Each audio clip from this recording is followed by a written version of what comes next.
Hello, I am David Zeitlin from the University of Oxford.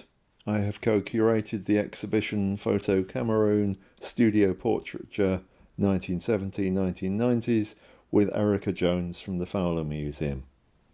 Today I'm going to talk a bit about marriage certificates and the photographs from them. I'm going to concentrate on a particular style of photo that can be found in the archives of all three of the photographers included in the exhibition. The images show couples in close proximity, bending their heads so they touch. These are seemingly private portraits showing a moment of intimacy between a couple.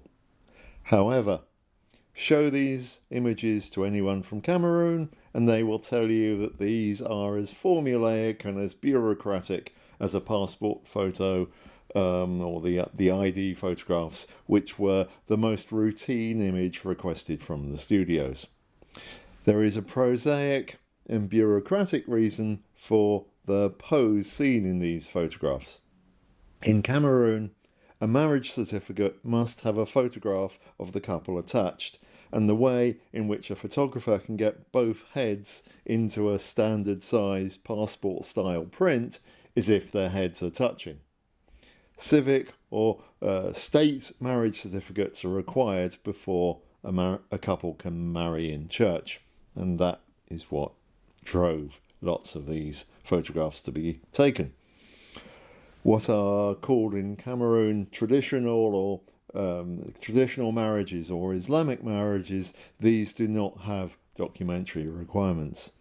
And most marriages in the area where these photographers worked were actually established under local traditional custom. So sometimes long after a marriage has been established as a traditional marriage, a couple will get photographs for the formal state certificate. We will see instances of this.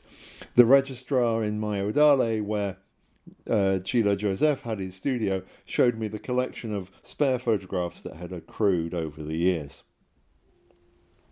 So that's Chila, and now we can look at some examples from the Tusile archive, which has instances of certificate photographs being made for polygamous marriages, where on one occasion a man, often by then middle-aged, would get the photographer to visit his residence or actually attend the studio with all of his wives to get marriage certificates taken with all of them on one day. So, and here is an example of a man and his 4 wives. Having been made originally for bureaucratic reasons, these images often have other lives, with further prints being made to display on walls and in some instances for homemade greetings card. Sometimes an extra print was made with printing embellishments by putting tinsel on the printing paper, also for display.